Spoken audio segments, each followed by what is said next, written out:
Hello, my name is George Harris. I'm curator and artistic director at Two Rivers Gallery. I would like to welcome you here for this Facebook Live event celebrating the opening of our new exhibition, The Politics of Sound, an exhibition curated by Tyler Stewart, involving the work of Jamilah, abu-bakare, Marjie Crop Eared Wolf, Jessica Thompson, Adam Basanta, Michèle Pearson Clarke, and Benny Nemer. We have a fantastic evening for you this evening with many of the artists in the exhibition present and prepared to talk about their work and introduce themselves. In the meantime, however, I'd like to acknowledge that we are here on the ceded territory today, and it's my pleasure to introduce to you Clayton today, Elder Darlene McIntosh, to say a few words of welcome. Darlene. Thank you, George. Hadi. Good evening, everybody. And it's my honor and pleasure to be able to come and give a traditional welcome and create a space for you to do your work in tonight. So, as always, I will do an opening prayer to allow the positive energies to support what will be going on tonight, and then I'll go into a traditional welcome. But the first thing I want to do is we always go on Zoom, and it always looks like people are nervous when I'm looking at, you, and you're wondering what you should say or how it's going to work out. So not to worry. So for the first thing I want you to do is I want you all to close your eyes just for this moment in time. And as you close your eyes, feel yourself settling into your chair. I want you to take a nice deep cleansing breath throughout your whole body. Nice deep cleansing breath. So as we breathe through our nose and we exhale a long, slow breath out of our mouth.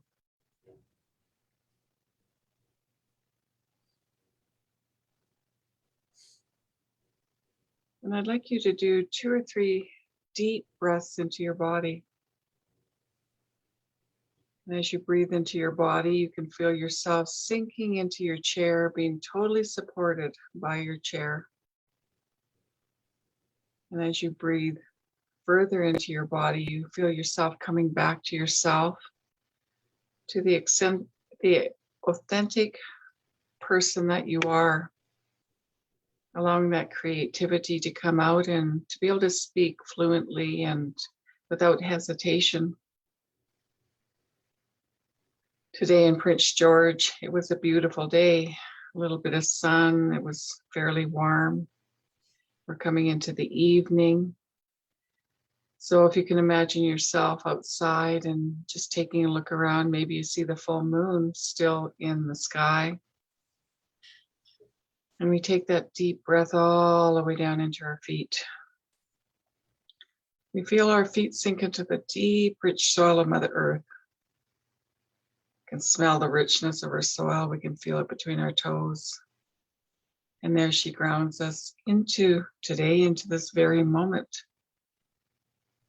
that we will be all gathering, listening to the wonderful stories of art. So we ask the Creator, the grandfathers, the grandmothers, and all of our ancestors to come be with us tonight. We thank you for this beautiful day on Mother Earth, a day of gathering together in gratitude for the experiences that we will have tonight. Let us be witnesses in honoring all those who have participated and created this beautiful space for those seeking a healthy, wholesome life. Creator, we come to learn and share from each other than in many ways that cannot be taught in books. Through the medium of art, we share what feeds our soul, seeing beauty in all of its forms, the images created by our environment, allowing us to feel and experience those little moments of connection, like the wind caressing our faces, or the crunch of the winter snow under our feet, connecting us all with she who grounds us, sustains us on this beautiful earth plane. Creator, it takes special people who have had a vision of giving those a chance to experience and view with open minds and open hearts a different way to connect to oneself in an indigenous worldview of perception. Each of you are given hope and unconditional support, believing that you are all and more. What a blessing you are and continue to be. Mother Earth, as we stand on you softly, connecting with your heartbeat, thank you for supporting us, allowing your essence to vibrate through us, interconnecting with all that lives in and on your body. May we walk softly on you, leaving no footprints. Creator, hear our prayers. We, the Clayton Nation, have been on our traditional lands over 9,000 years and supported by lithic evidence. The changes that have taken place over thousands of years supports the enduring strength, courage, and fortitude of our peoples. Our governance through the Batlas brought balance and harmony with our brothers and sisters of other First Nations people. Clayton clans are Frog, the Silyu, Grouse, Utsut, Beaver, Sa, and Bear Sus. Through this system, we know who our family connections are. Through our oral history, the use of legends told of our travels, our hunting and fishing territories, our trading practices with all peoples. May remember and hold steadfast in what Creator's blessed us with, and that is our traditional territories. Our ancestors have always welcomed people to our territories.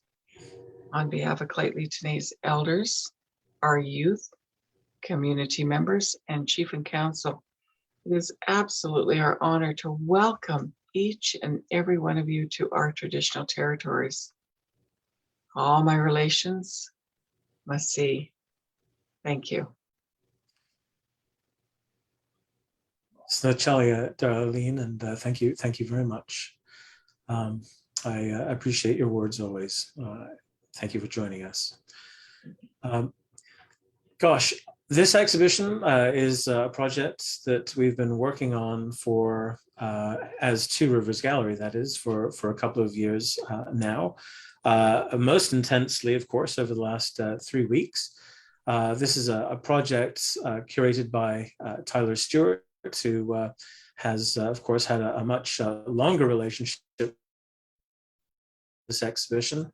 And we're thrilled that Tyler is here tonight, and I'll introduce him shortly. But I did want to acknowledge that this has been a complex exhibition with lots of parts and technologies that has ultimately involved the work of, well, quite a lot of people, actually.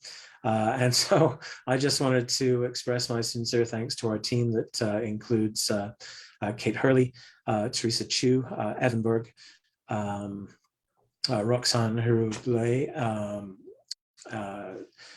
who am I forgetting? Of course, Tyler himself has been here for the last week or so, helping us to install the exhibition. And of course, the artists themselves have done a great job of providing support to us in the course of installing the exhibition. So I wanted to sincerely thank everybody.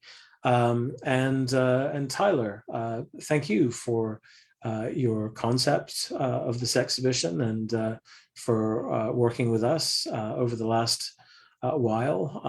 I've really appreciated working with you. Tyler is in Lethbridge and is joining us from across the road in the Coast Hotel.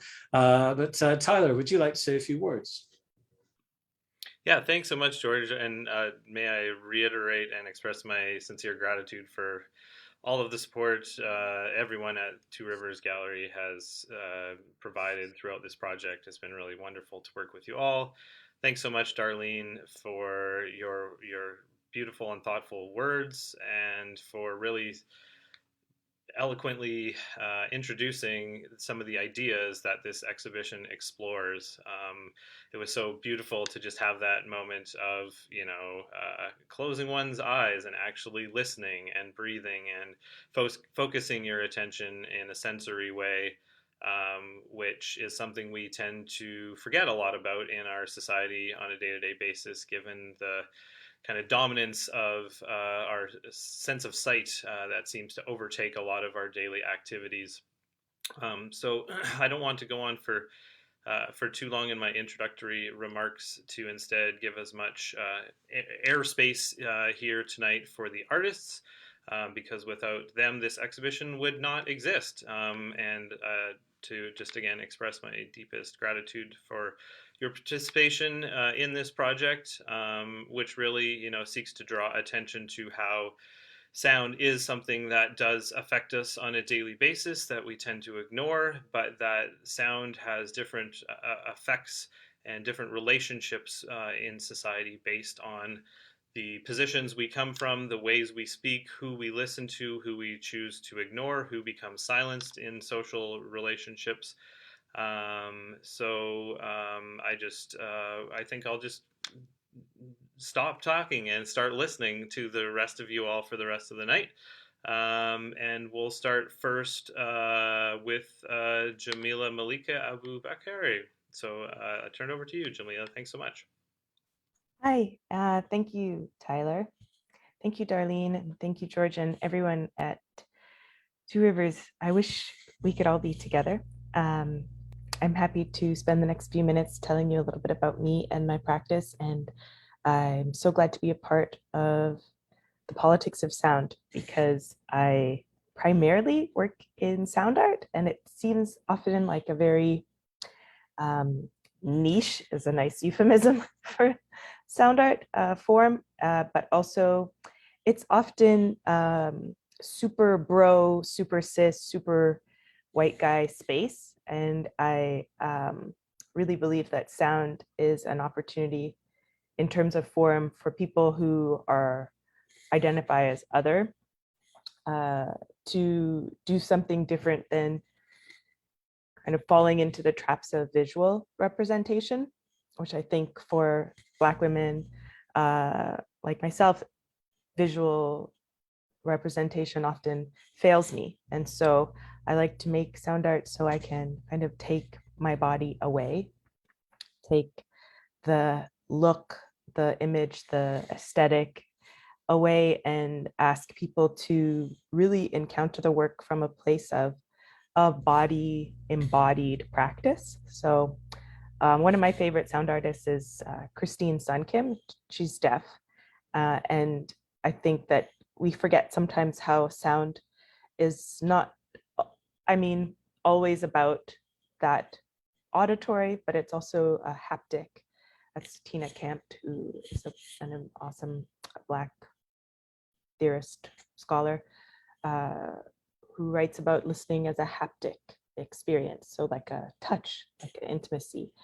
So my work, the work that you will see if you step inside the gallery, is Listen to Black Women 2 and Offering 3.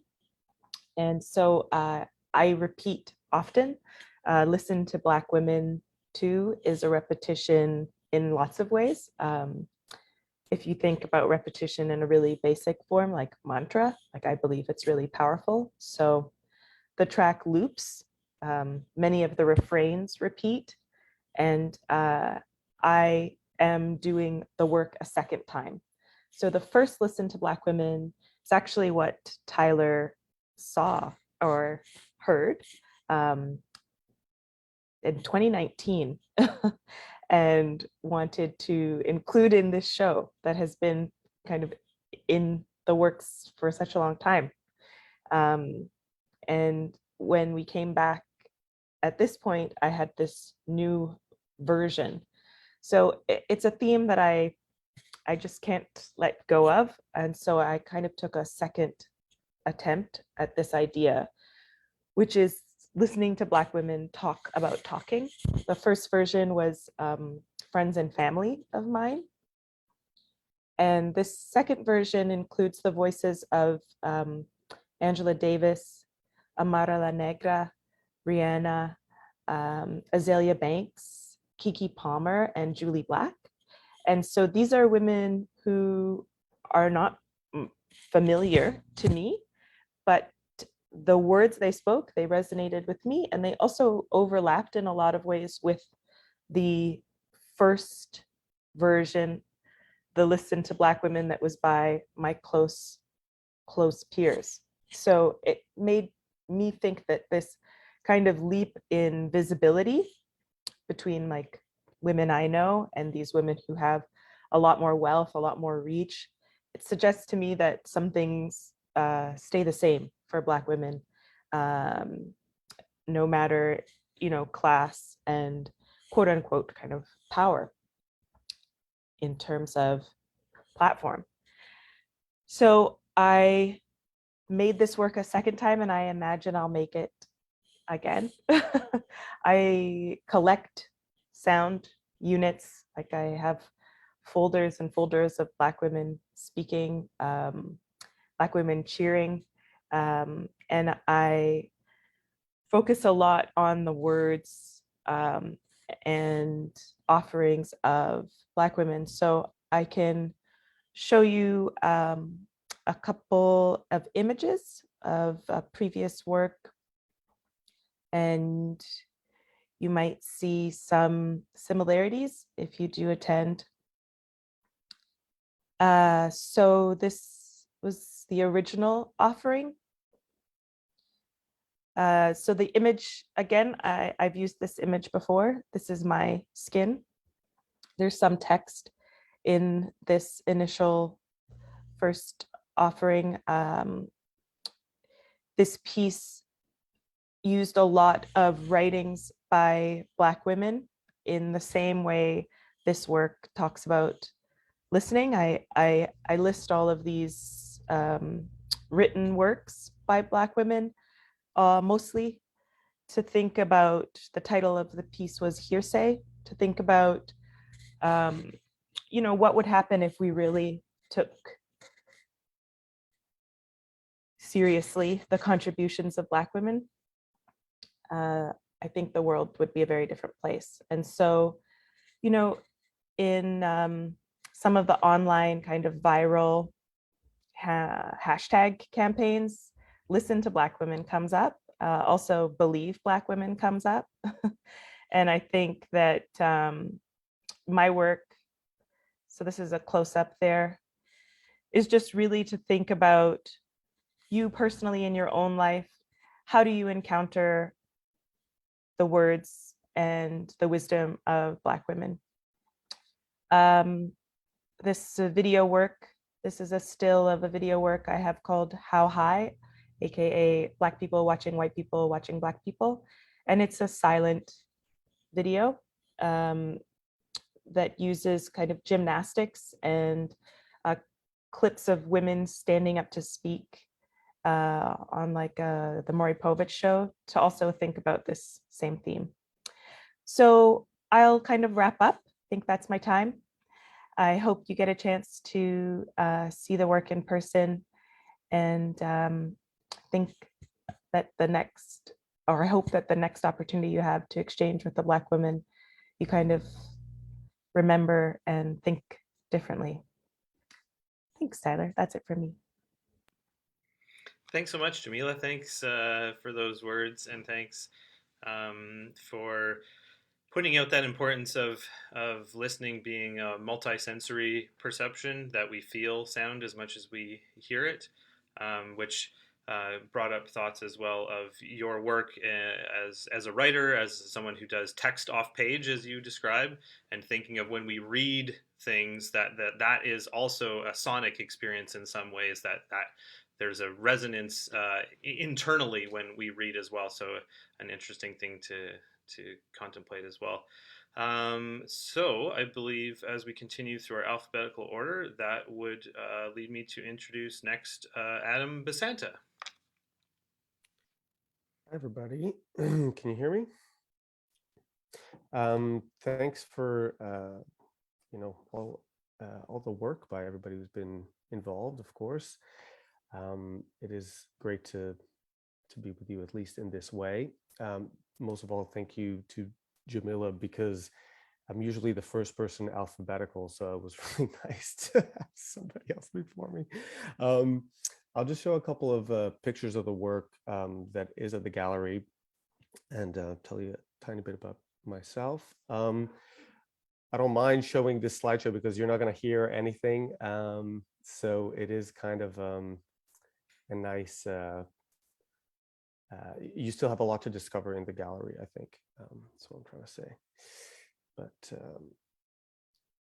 yeah, so my background is in music composition, and I kind of transitioned to making work in an installation context about 5 or 6 years ago.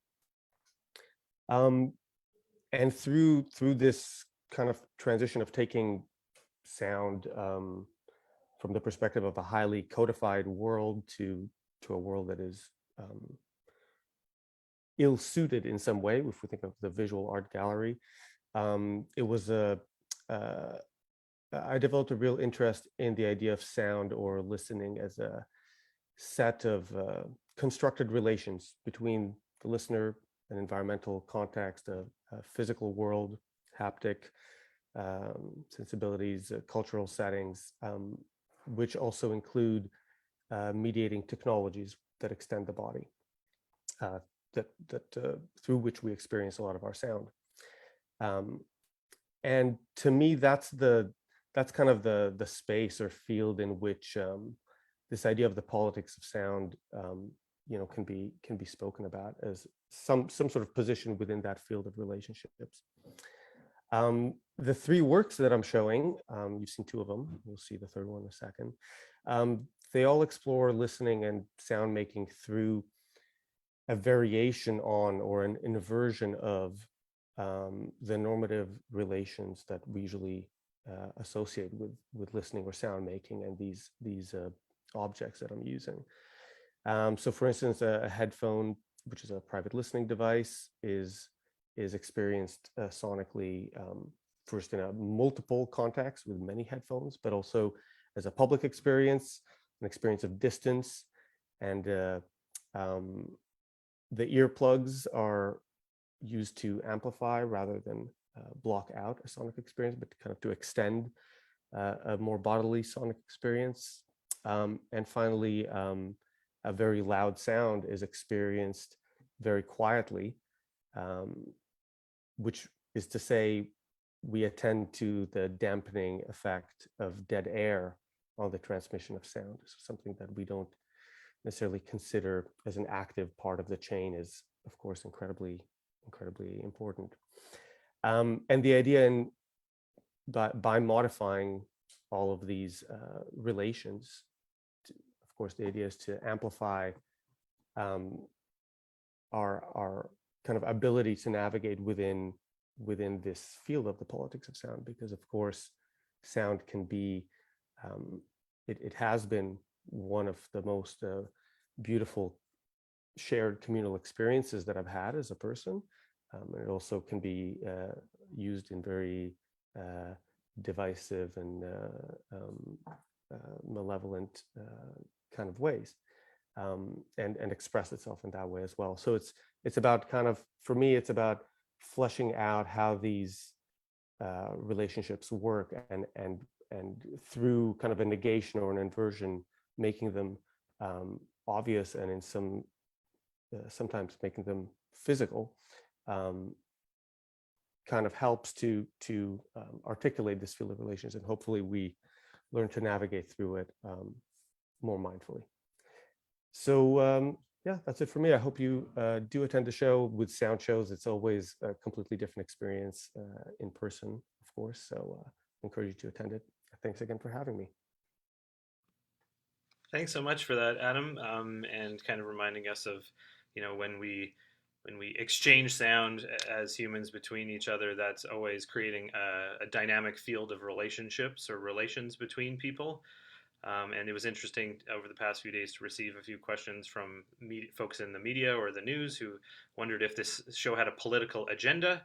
and kind of reminding folks that everything we do has a political dimension. We think of politics as just the negotiation of power relations between groups of people, that really sound exchange, or speaking and listening always carries with it inherently a political dimension. So yeah, thanks again, Adam. I will now pass the mic, as it were, to Michèle Pearson Clarke. Thank you, Tyler. Yeah, I want to echo everybody's thanks to George and to Kate and to the entire staff of Two Rivers, particularly my piece. I know it's a challenging work to install with lots of technical components. And so from what I've seen, it looks beautiful, and I'm really looking forward to seeing it in person. So good evening, everyone. I work primarily in photography and video. The work that is in this show is a 3-channel video installation that I made in 2018. And all of my work is focused on grief and loss. And primarily, I would say, the grief experiences of folks who share my identities, the ways, the intersections with which I move through the world. And I think that one of the ways that Black people's, in particular, humanity is diminished is by a dismissal of our interior world, a dismissal of the range of our emotional landscapes. And so I'm interested in thinking about the everyday griefs that we feel, or the griefs that we feel that are not often made visible in our culture. And so with this work, it's called Saktif Compositions after Rashad Newsom. The grief that I was interested in thinking about, I was sitting in the cinema a few years ago, and some women behind me were talking about, there was a Toronto Life cover story, and Desmond Cole was talking about being carded, over 100 times in a period of time. And the women behind me were discussing this story, and they sort of said, I didn't know, but in Toronto, like they were expressing surprise at this. And that really stayed with me. And so I was thinking about the particular grief of Black people in Canada, where our experiences of anti-Black racism continue to sort of be a surprise, like not this sense of not here, and that even if people acknowledge it, it's always sort of in relationship to the US. So you'll hear things like, well, okay, maybe we had slavery, but it wasn't as bad as the US. Or, that our experiences cannot just be what they are, they're in relation and definition, as a way, I think, of making certain people feel better about the situation here. And so this piece is partly an homage and partly in conversation with a well-known work by an African-American artist. So his name is in the title, which just follows that art history convention of citing the artist that you are, in relation to with that work. So his work is called Shade Compositions, and he conducts a live choir of Black women and often queer men of color who make a variety of vocal sounds. And he creates a sort of symphonic, rhythm out of these various sounds. He also records the sound live and plays it back and sort of builds these layers. So my piece is called Saktif Compositions, and it zeroes in on this sound, which is a sound, it's very hard to sort of speak about any kind of monolithic Black experience, particularly in the country that we call Canada, because, our histories are so diverse. Many of us have been here for 7 generations. Some of us just got here. We come from, all over the world. And so there's a lot of Black experiences that inform the Black Canadian experience, but almost all of us make this sound. And so I'm just gonna share my screen so you can get a visual of what it looks like. But this is just a photo of the installation at Two Rivers. And so it's a 3-channel installation. I reached out to community, and the response was everybody who wanted to be in it is in it. And so there's 17 Black Torontonians. And I asked people, is this a sound that you make? I didn't want people to feel like they were going to come in and perform a sound for me. I asked for people who make this sound as part of their everyday emotional expression. And so for us, to suck your teeth or to kiss your teeth, it has various names depending on where you come from. It can express disgust, dismay, irritation, frustration. Like, it just has such a huge range of it's a huge emotional spectrum. It can be short, it can be long.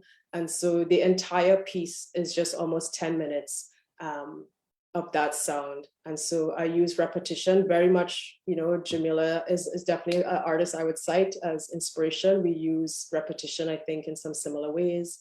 And my work is very much in conversation with some of the things that she is thinking about, but purely through repetition across the 3 screens. I sort of build, again, this sense of a symphony or sense of a single piece of sound from the repetition of this sound, which I myself make also. So I'll stop there.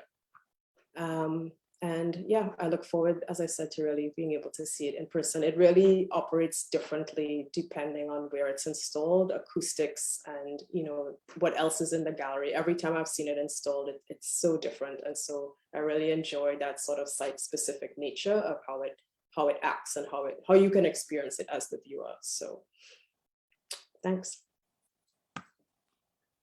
Thanks so much, Michèle.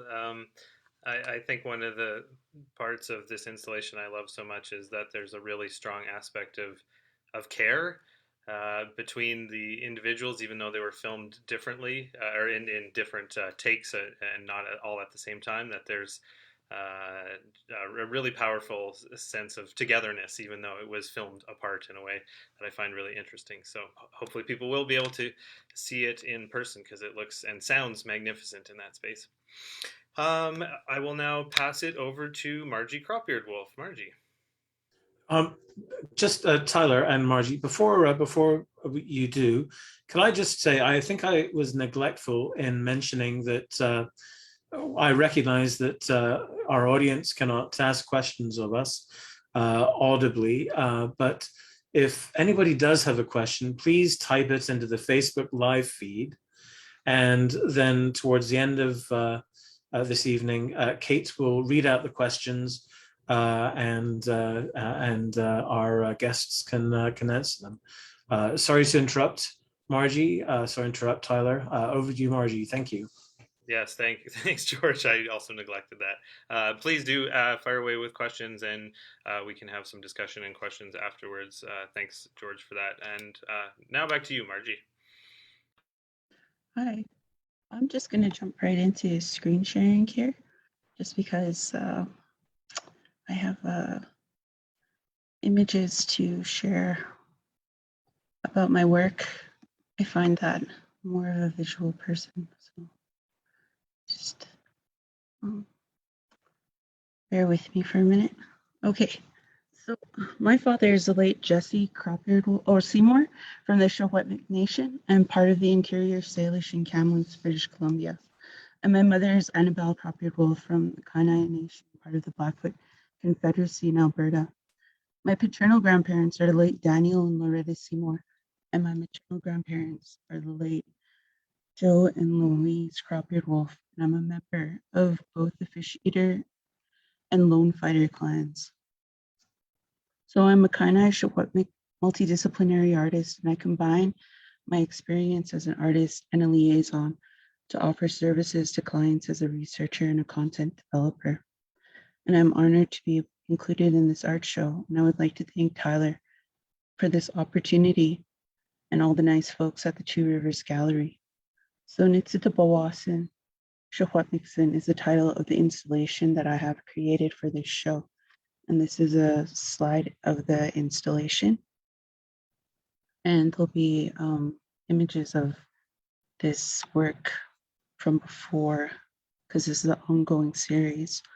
And I've wanted to include both languages in this project because in the past I had focused only on one, and this artwork is part of an ongoing series in my continuation of learning the language. And with the current time that we live in and the location of the art show in BC, I found that this was the right time with the recent findings of the 215 children in the mass unmarked grave in Kamloops at the residential school. My father was a survivor of that institution, along with my paternal grandparents, and I have ties to the Kamloops Indian Band and the community. My family, my aunties, my uncles, and my cousins still live in Kamloops. And I think that creating this new work has really helped me in dealing with all the emotion and the critical thinking that I have surrounding this historical moment in our shared country. So learning our language is so important for me and for other young people because we're among the first generation who do not speak our language fluently. A factor that's hugely responsible for this is the residential schools, where First Nations children were forbidden to speak their language. And I thought about how I learned English in school. We had spelling lists, and we practiced reading and writing English as we spoke the words out loud. And I was thinking about how both my parents and their parents were not allowed to speak the language when they went to residential school. I was also thinking about the spelling tests and how if you got a word wrong, they marked it in red ink. So I got myself a Blackfoot and a Shuswap dictionary. And I bought pieces of large paper and I started writing each word from both of those dictionaries out in red ink. There are no regimented order other than the fact that one drawing is Blackfoot, one is Shuswap, and one is a combination of both. And while I'm working on this, I would say the words out loud to myself, and I would try my best, but I wasn't sure if I was saying the words properly. So I concluded that this art piece needed to have the original way that our language was taught and learned, which is orally. And I made 2 videos and I purposefully placed the drawings in the background and I focused the frame on my mouth and I'm listening to the words on headphones and I'm repeating the words out loud to the camera. I don't give their translation because I'm not teaching, I'm learning. And I just wanted to say that our history is oral and that it's passed down from one generation to the next. And there's teachings in the language that can be mistranslated or lost when it's translated into English. And I've come to understand that that loses the spirit of it. Our language was gifted to us, and that's why it's so important for us to continue to speak it. Our people know that there are other ways of knowing and understanding the world, and the way we think and live our daily lives is preserved through our language. So just in closing, I would like to acknowledge the history and legacy of the residential school survivors, and I thank each of you for your courage and your resilience. That you are all a testament to the tenacity of our people, and I am proud of you for your strength and sharing the difficulties that you endured. We will not forget all the lost children who did not make it home. I think that it is important that this history is shared and that all people need to know of your courage and your resilience and to engage in giving honor and respect. This is a powerful lesson and it further builds on the legacy of your resilience. Your ancestors are likely very proud of you as well. And I thank you for safeguarding language for us. So I will just stop there. And I want to thank everybody out there for joining us this evening. And I wish you all good health and a restful weekend. Thanks so much, Margie. That was so lovely. I love the focus on the if I pronounce it correctly, ka kimat, the idea to try hard in Blackfoot. And I think it's important, especially for me as someone who is a white settler person, to remind folks that settler colonialism is an ongoing structure in Canada. It's not something that is part of history. It's something that continues, and we need to be aware of how we can dismantle colonial structures that continue to perpetrate themselves. So thanks again so much for that, Margie. It was really lovely. And I guess our next person to hear from, I'll turn it over to Maskull Lasserre.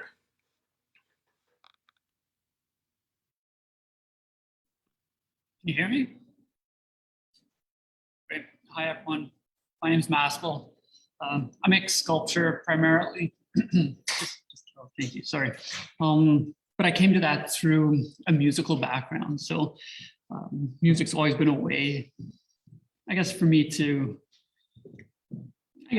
engage with the world. And it was just a matter of time before it kind of manifested itself in sort of my sculptural practice.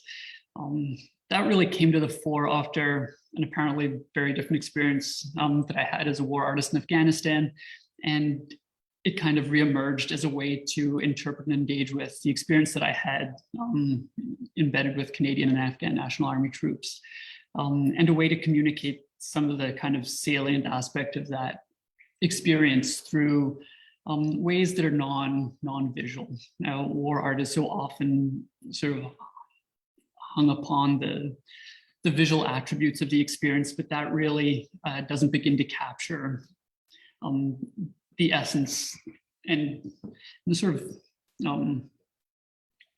undescribable qualities of it that don't fit nicely into verbal or visual language. Sound and this notion of an instrument or a tool, something that one holds in one's hand, has always been a different way of thinking. There's this understanding of art as a first philosophy, a way of thinking through materials, thinking through actions, thinking through tools. And I think that's something that manifests very much in, I guess, the work, Tyler, that you selected for this exhibition. I have a couple images. I'm a rookie at this, inexcusably. I'm going to see if I can share my screen here. All right, preview unknown. Let's try this one. Share. Oh my goodness, I'm sorry. Maybe this isn't going to work. No, you know what? I apologize. I'm going to do a terrible job of describing the work that you're unable to see on my screen right now. The work at the gallery is a series of hybrid musical instrument, sort of tactical weapons. Picture, military weapons essentially hybridized with classical musical instruments, violins, clarinets, flutes, violas, those kind of things. I maybe got something in there. Maskel, I'm sharing my screen. Can you see? Yeah, I can, absolutely. So what you're looking at here is a grenade. It's based on sort of the M1 grenade platform, but what it is actually is it's a music box that exists within this this orb. It's difficult to understand from that picture perhaps, but if you can imagine the structure of a grenade that fits around that, the idea is that it's a single-use object. So it's primed and wound just like a music box would be, or a grenade. The idea is that if one were to pull the pin, the song that it plays would be played once, and it's irretrievable. This sort of parallel between sound and exploding ordnance. They're both compressive waves, just on different orders of magnitude. There are a number of really nice kind of equivalencies that exist between music or sound and these other more aggressive ways of communicating one's intent. So this version of the grenade piece, I think the song inside is beautiful, either Beautiful Dreamer or America the Beautiful. So there's maybe a political message there. The other instruments, again, they're displayed often in exhibitions as these sort of fetishized objects. Some of them exist in cases, disassembled like a weapon would be. And you can see in each of the little mission envelopes that accompany these things, there are the musical scores for various national anthems, sort of tactical call for fire or evac cards, and images of people, both musicians and military veterans, interacting with these instruments. Really, they're displayed sort of as sculptural objects here, but they come to life in the hands of a musician or a military personnel who handle them, incredibly differently. And there's sort of a familiarity and a poise that each one of those different silos has when interacting with these things. So again, they're presented as objects, but in reality, they're meant to be in the hand of either a musician or a soldier, and they really come to life in the context of their use as a tool. And just to sum up again, if it's not evident from the images, they're not sort of cosplay props. A lot of effort has gone into making each one of the components that exists functional. So all the weaponry components are functional, and all the musical components are functional, and they actually work together in a way so that when the instrument is played, the optic lines up. So there's this sort of thing that happens with sighting through sound. Hopefully, for those of you who are able to see the show, it makes more sense in person. That's it for me. Thanks so much for the opportunity to share this with you. Thanks so much, Maskull. It's certainly been, there's been interesting conversations about the possibilities of getting these into the hands of musicians, which of course has been complicated by COVID, but there's been, much interested discussion in the past week about how that those hopes can continue to be brought to fruition sometime soon, hopefully. Thanks again so much. I would just like to briefly give a shout out, I suppose, to Benny Nemer, who was unable to join us today. He is based in Ghent, Belgium, so it is quite late for him, but his work also is included in this exhibition, which is a installation called The Last Song, which I'll very briefly just make mention that it brings many interesting ideas about how voices become gendered, not necessarily, or that there is no inherent gender to one's voice, but often that gendering process is accomplished through the ear of the listener. And it's a quite touching multi-part installation that examines those issues and how the vocality of gender transitioning as well. So I just wanted to say thanks so much to Benny for participating in this exhibition as well. And with that, I will turn it over to our alphabetical final speaker for the evening, who is Jessica Thompson. Thanks, Tyler. I know I'm going to start speaking the same way everyone's speaking, which is to thank you so much for your work on this exhibition and your dogged pursuit of getting this work in front of an audience, and then also hoping that I'm able to share my screen. So Tyler, you're amazing. I really appreciate the time. I think we probably all had a similar experience. The time you took getting to know me and through my work. So not only looking at the work, but also just chatting. And so it was really a wonderful studio visit. I really enjoyed sort of engaging in email conversation. And I'm particularly grateful that you chose to bring in this work, which is my first, the first sound work I actually showed other people, and I still talk about. Now I'll struggle to share my screen. Will she do it? Will she not? I don't know. I just figured I'd quickly show you the image that is in the gallery. I came to sound through site-specific installation, really, and I'm not very good at putting things in galleries because all of my work involves taking something or downloading something and then going outside. And so when asked to, put something up, I'm always like, I don't know what to do. But you will see when you come to the gallery, it's outside the gallery. I'm not inside, I'm outside, this image.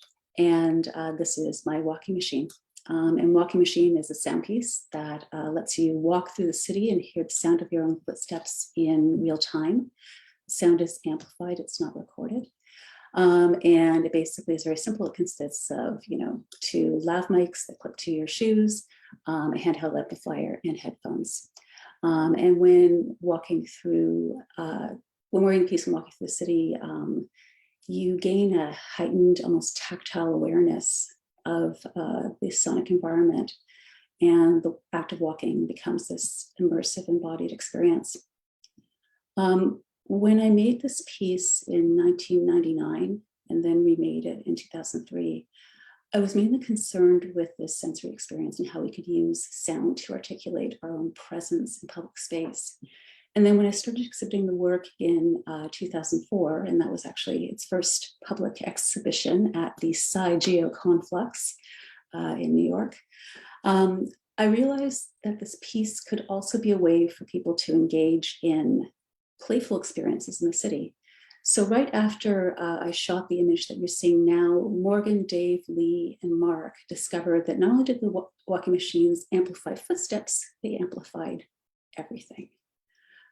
So there was splashing in puddles, there was kick the can, they were bouncing on trash cans, and the list goes on. So if you are able to borrow the piece, I strongly encourage you to try it on snow.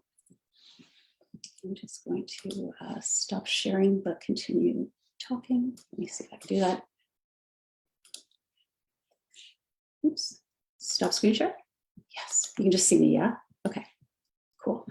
The walking machine was my first artwork to investigate sound in the city. And in my recent work, I've started listening to the city again, but in a way that moves away from sort of sonic interaction design and more towards a critical framework that looks at urban sound as a spatial, social, and economic indicator of change.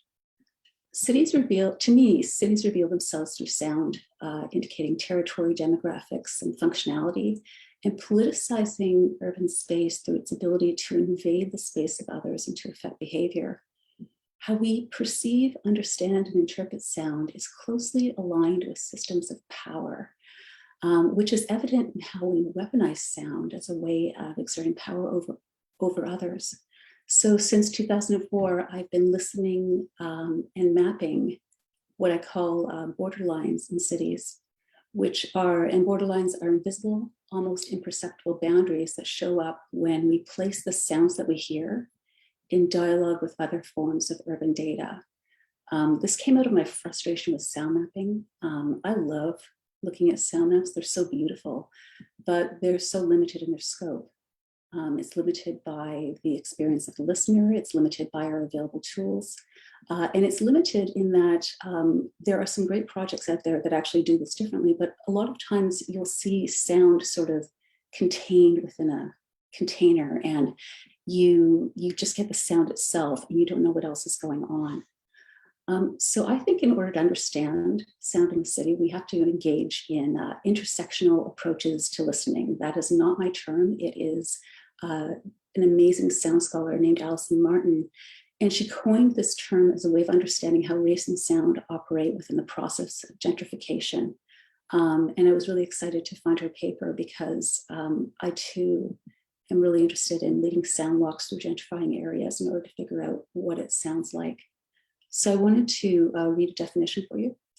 And what she says is intersectional listening, and I'm quoting here now, is an intentionally speculative mode of listening that approaches the sonic from multiple axes with the intention of amplifying a multitude of Black experiences surrounding gentrification. Intersectional listening refutes an analysis that hears only race, only class, only gender, or any other facet of identity. Instead, intersectional listening asks us to hear multiple categories of identity concurrently. So I really appreciate the opportunity to share this piece with you again. And I encourage you, as you listen, to consider your own footsteps through space. Consider who else is in the space, who else is listening, and also who else is speaking.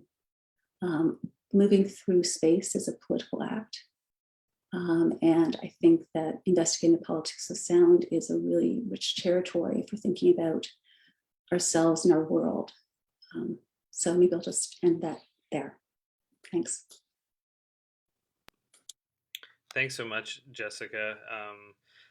Your comments bring to mind something that I'm sure we've all read about, but I actually noticed very profoundly the very first time well, not the first time, but when I was here in Prince George back in November, that there is actually quite a common practice by many businesses in the Prince George downtown of playing classical music to attempt to deter unhoused folks from congregating in certain areas. And it just really really struck me. This happens many places, but for a relatively small city, it was a very common thing. So that's maybe a discussion for later, but maybe right now I'll just say again, thanks so much to all of you for participating tonight. Maybe I'll ask Kate if we've had any questions come in via Facebook Live, and if folks have other questions to ask, please do continue to add them into the chat. I hope we do have some questions, Kate. I do have a question. I have a question for Adam specifically. Harley Mormon says, Adam's earplugs look like gorgeous candy, but their borderline rude sentiment is a surprising contrast. Love it.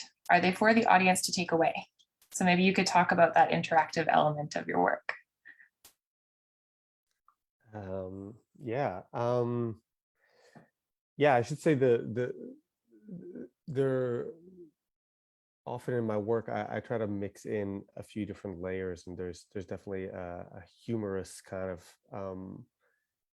appearance to the earplugs and the stylization of the text on it, while at the same time there is the sound walk experience, the interior sound walk experience that you accomplish by taking a pair of earplugs and putting them in your ears. And you please take them home after you do that. Don't put them back there, and keep them as a memory of this sound walk. And you go through a series of text instructions in which you explore sounds that are amplified, bodily sounds that are amplified by blocking your ears. So you're increasing bone conduction, and you're actually listening with a different frequency response to a different interior focus kind of listening. Yeah, they do look like candy. They're not candy, but you can take a pair home per visitor and keep them as a little part of the work. Yeah, just to add to Adam's comment there, that there is, in case it wasn't apparent, like a set of instructions for a guided interior sound walk that are also like a takeaway element that visitors can do either in the gallery on some comfortable seating, which will be provided, or in an outdoor space or at home for future exploration on your own time. Thanks, Adam. Maybe while we're waiting for the next question, I just wanted to thank and acknowledge the Ireland Deaf and Hard of Hearing Society for providing captioning this evening.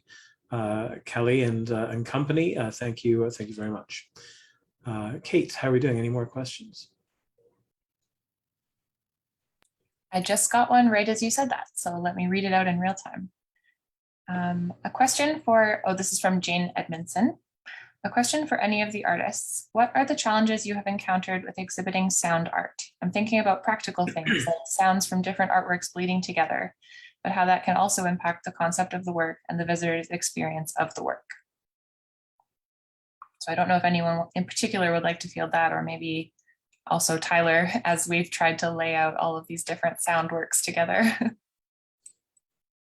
I'll throw it to Jessica, who has her hand up. I was going to suggest maybe Michèle might have comments to offer on that, being that I know she's presented her 3-channel installation in a group exhibition context to perhaps less ideal circumstances as well. Well, I mean, I can't imagine what it's like to figure out when so many works are producing sound. In the first few times that Saktif Compositions showed, there was only one other work in the gallery. Well, in one case, one, and in other cases, none. And it's, many sound works, you come on, you put headphones on, it's a sort of individual relationship with the work. And, it's, I don't know, there were certainly times I would say for me, just personally as an artist, I had to sort of really negotiate my own response to what does it feel like to kind of dominate the oral landscape of an entire group exhibition, because no matter where you are, you hear my piece, so when you're looking at other people's work, my work is sort of, the soundtrack to the entire exhibition. So there's definitely challenges with its relationship in a group exhibition and how that works. There's challenges in a group exhibition for me personally, because there are a lot of softer sounds in Saktif that tend to get lost in a group environment. There's things where there's one scene where somebody rubs their hands, the fabric rubbing, all of that is part of the rhythm for me, because obviously I'm editing with headphones and I can hear everything really well. And so there are times where I've seen it installed by itself in a small gallery, and that's such a different sonic experience because you hear everything and it's the only thing. So, and the relationship between the image and the sound is really important in this work. And so it's been challenging for galleries to install it, because it is quite an architectural build that's required, and where the speakers are, but I think any artist, you have to always kind of balance your ideal and what you want and the logistical realities of different spaces and what resources are available in, and I think a certain level of compromise is something that is part of a piece like this. Jessica, can I, thanks for that, Michèle. Jessica, I did see your hand up earlier. Can I throw to you if you're interested to elaborate? Yeah, I can maybe talk about something a little different. And I apologize for the back in the dayness of this comment. What I found with some of my work is just getting it shown was a challenge. The reason why the Walking Machine had its first public exhibition in New York was because I could not get that shown in Toronto or Canada. At the time in Toronto, everyone was really into identity-based video. It was just a thing. I have a lot of painting. And it was sort of it was a scene. It's nicer now. That's all I can say. But I guess, I would often get rejection letters from artist-run centers. And then the explanation would be, we can't, your work is so different from everyone else's that we would have to give you a solo rather than a group exhibition. We only have a certain amount of spots and they're 2 people exhibitions. And we can't justify having an empty gallery and having this work. So sometimes getting exhibited is a challenge. I think also sometimes, I think with some galleries, depending on whether they're used to showing sound work or not, sometimes I've found that if a work is a sound work and it is also something that is 3-dimensional and sculptural, there's the idea of like, oh, okay, it's a sculpture. And if it involves imagery, oh, okay, it's photographs. And so I think sometimes if there's an element of your work that is physical, whether it's imagery or video or sculpture, sometimes one of my fears is that the sort of physical footprint of the work takes precedent over the sonic part of the work. The other problem I have is people actually taking the work outside. My pieces do work indoors as well as outdoors because they work. But I find that sometimes people are a little shy to take my work into the world. Yeah, thanks for that, Jessica.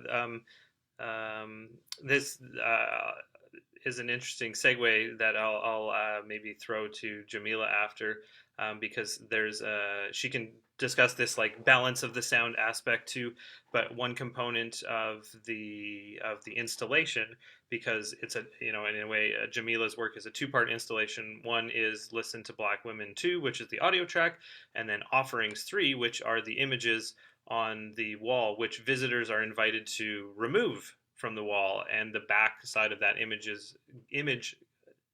the images contain a printed quote from the audio track. So we've tried to do as much as possible to invite visitors to be aware and encouraged to, not be afraid of the artwork, which generally is, an important thing. Not that we want to make visitors afraid of the artwork, but to respect it and to not touch it or remove it. Anyways, I'll stop talking and throw to Jamilah to elaborate on this point.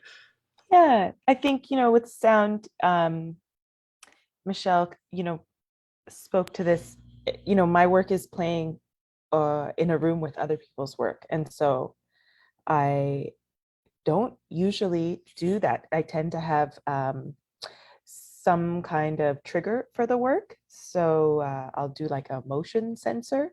There'll be speakers in the space, and the speakers will play if someone nears the speakers or gets behind the speakers specifically. In one instance, or I've had work show in a dedicated space like an audio art gallery, and in like an interior space. So there's like the front of the gallery, and then kind of a behind space will have sound playing. Yeah, I think it's for me, I feel a little bit more audacious for the first time to kind of take up space in this way Michèle describes and overlap with other people's work. Sometimes I think about, you know, the gallery staff. I'm like, oh gosh, you have to hear this thing loop all day. You know, it feels like a little bit obnoxious, but a couple of my peers and friends have said, you know, like, no, take up the space. But I think in terms of giving people something to take away, I hope that the words linger and they're looping, you know, like they're gonna land.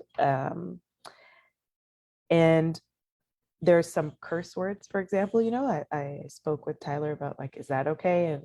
And kids coming into the gallery, and it's not a choice you're making, but I really hope that the opportunity for people to kind of take something off the wall, a quote from each of the speakers that I've selected and I've put in kind of a poetic form, to maybe kind of reflect and meditate on later in your own private space, and maybe there'll be kind of that loop will linger in a way.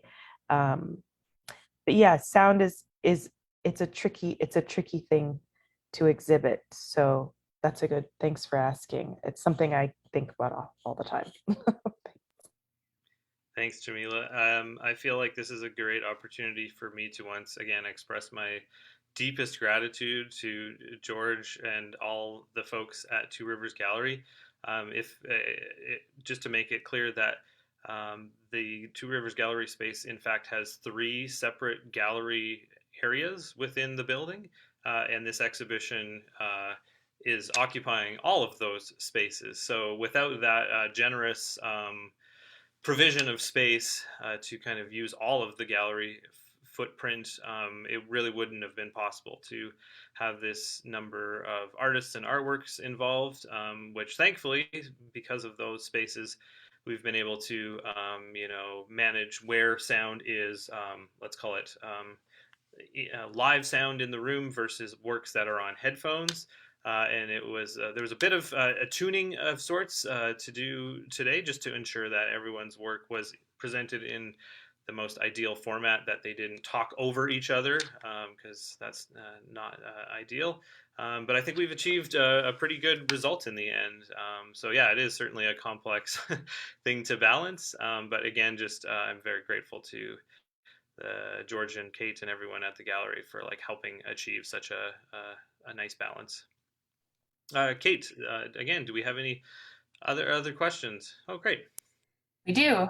We have a question from Sarah Nelman, our executive director, who is watching from home. She says, thank you to all present tonight for this talk and conversation, especially to all of the artists. We are very grateful to have your work at Two Rivers. I concur.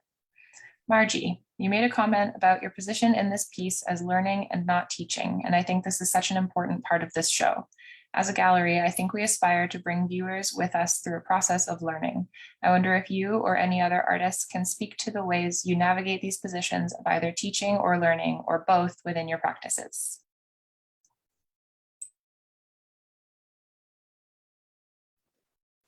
Hi. Yeah,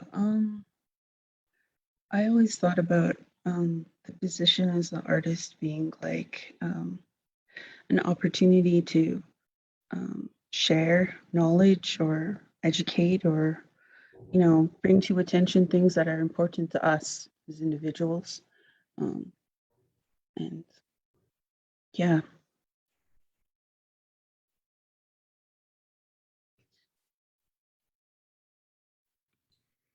Thanks, Margie.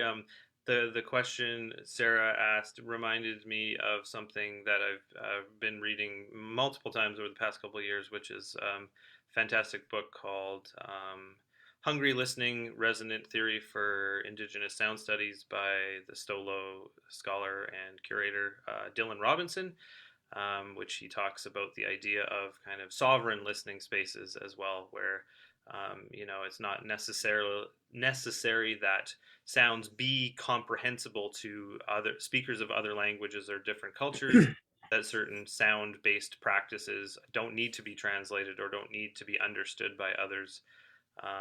Anyways, that's just kind of a plug for his writing, which I think is really important, and I've learned a lot from his writing over the past couple of years.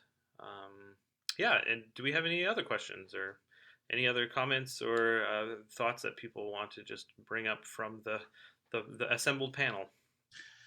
I think we have reached the end of our questions, but I would certainly welcome any thoughts or comments or reflections from any of our panel members. Any further thoughts, anybody? All right. Well, in that case, let me express my very deep and heartfelt appreciation to all of you for your participation this evening. Thank you, Tyler, for leading this very engaging event tonight, and of course for your leadership in developing this exhibition and helping us navigate through it. It's been a great journey. I know in the weeks and months to come, this exhibition closes on April 10th, I believe. We will be bringing a number of programs to Two Rivers Gallery around this exhibition. Michèle is scheduled to be here, gosh, in March, Michèle, I can't remember the date. And I know Jamilah is looking at doing a talk in, I think, April. And we look forward to meeting Jessica and connecting indeed with all of the artists in the exhibition. So plans are underway. Please stay tuned, and we will share with you our programs around this exhibition. We're very excited to have it. We're very excited to welcome you to the gallery. Thank you, Jessica, Jamilah, Margie, Michèle, Maskull, and Adam, and Benny, who isn't here. Thank you, Tyler. And I bid you all a pleasant evening. Thanks so much. We look forward to being in touch with you soon. Take care. And also thank you to Darlene. Thank you. Congratulations, everybody, on the work. See you later. Thanks so much. Bye. Good night, everyone.